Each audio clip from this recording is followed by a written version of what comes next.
ఏపీలో petrol diesel కొరతను AP ప్రభుత్వం సీరియస్ గా తీసుకుంది. ముఖ్యమంత్రి చంద్రబాబు ఆదేశాలతో హుటాహుటిన స్పందించిన అధికారులు ఇంధన సరఫరాపై పెట్రోలియం డీలర్స్ అసోసియేషన్ తో ఫోన్లో చర్చలు జరిపారు. తక్షణం ఇంధనం స్టాక్ లేని బంకుల వివరాలు అందించాలని ఆదేశించారు. పెట్రోల్ డీజిల్ స్టాక్ సమస్య ఉంటే తక్షణమే టోల్ ఫ్రీ నంబర్ 1967 కు కాల్ చేయాలని పౌర సరఫరాల శాఖ కమిషనర్ ఆదేశించారు.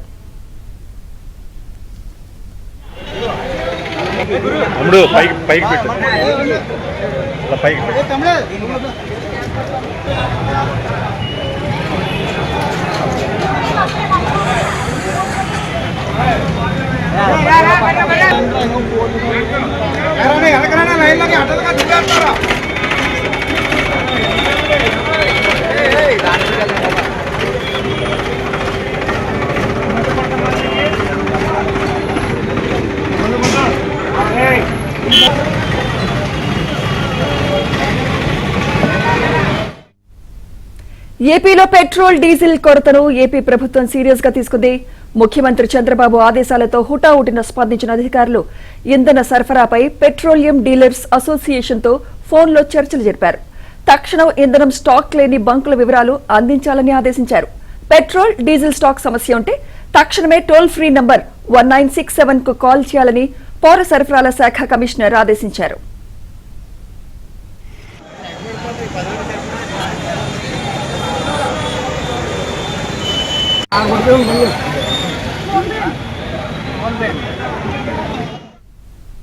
ఇదే అంశంపై మరింత సమాచారం ఏపీ బ్యూరో చీఫ్ రామారావు అందిస్తారు. రామారావు, ప్రజలు ఇబ్బంది పడకుండా పెట్రోల్ సమస్యపై ఏపీ ప్రభుత్వం ఎలాంటి చర్యలు చేపడుతోంది? ఇంకా సుమిత్ర, సీఎం చంద్రబాబు ఆదేశాలతో ఈ రోజు అధికారులు స్పందించారు. ముఖ్యమంత్రి చంద్రబాబు నాయుడు ఈ రోజు ఉదయం రాష్ట్రంలో డీజిల్ కొరతకు సంబంధించి ఉన్నతాధికారులతో సమీక్ష నిర్వహించారు. డీజిల్ కొరత లేకుండా చూడాలని వ్యవసాయదారుల్ని, అదేవిధంగా వినియోగదారుల్ని, వ్యాపారస్తులను ఎవరిని కూడా ఇబ్బంది పెట్టేందుకు వీలు లేదు అని కూడా ఆయన ఆదేశాలు జారీ చేశారు. దీనిపై వెంటనే అధికారులు తగిన చర్యలు తీసుకోవాలని కూడా ఆయన ఆదేశాలు ఇచ్చారు. ఇంధన సరఫరాపై పెట్రోలియం డీలర్స్ అసోసియేషన్ తో ఫోన్ లో అధికారులు చర్చలు జరిపారు. తక్షణం స్టాక్ లేని బంకుల వివరాలు ఇవ్వాలి అని చెప్పి అధికారులు పెట్రోల్ డీలర్స్ అసోసియేషన్ కి సమాచారం అందించారు.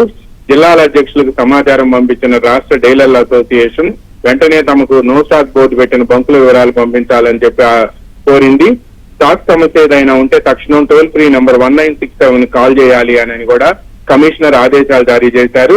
టోల్ ఫ్రీకి ఫోన్ చేసి వివరాలు నమోదు చేయాలని కూడా పౌర సరఫరాల శాఖ కమిషనర్ చంద్రబాబు ఆదేశాలు ఇచ్చారు.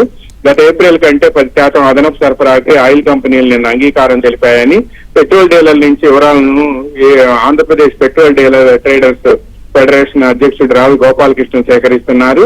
అదేవిధంగా పెట్రోల్ డీలర్ నుంచి వివరాలను కూడా తమకు వెంటనే పంపించాలని, వీటిని వెంటనే అధికారులకు అందిస్తామని చెప్పి ఈ పెట్రోల్ ట్రేడర్స్ ఫెడరేషన్ రాష్ట్ర ప్రధాన కార్యదర్శి పేరం రవికుమార్ కూడా వాళ్ళకి ఆదేశాలు ఇచ్చారు. ఆయిల్ కంపెనీల సరఫరా తీరుపై క్షేత్రస్థాయిలో నివేదిక సమర్పణకు కూడా చర్యలు తీసుకుంటున్నారు. కమిషనర్ కు నివేదిక సమర్పించేందుకు అసోసియేషన్ ప్రతినిధులు కసరత్తు చేస్తున్నారు. అయితే మరోవైపు విజయవాడ నగరంలో కూడా కొన్ని బంకుల్లో నో స్టాక్ బోర్డులు పెట్టారు. విజయవాడ నుంచి రామవరపాడు వెళ్లే రహదారిలో ప్రభుత్వ ఆసుపత్రికి పక్కనే ఉన్న బంకులో కూడా నో స్టాక్ బోర్డు పెట్టడంతో ఒక్కసారిగా వినియోగదారుల్లో కలవరం ప్రారంభమైంది. అదేవిధంగా కృష్ణా జిల్లా కేంద్రమైన మచిలీపట్నంలో కూడా అన్ని బంకుల్లో కూడా నో స్టాక్ బోర్డులు పెట్టడంతో డీజిల్ కొరతకు సంబంధించి కూడా పెద్ద ఎత్తున అలజడి ప్రారంభమైంది. దీనిపై ఈ రోజు సాయంత్రానికి పరిస్థితిని రెక్టిఫై చేస్తాము అని చెప్పి కూడా ఉన్నతాధికారులు చెప్తున్నారు. Sumitra, right, thank you Ramarao.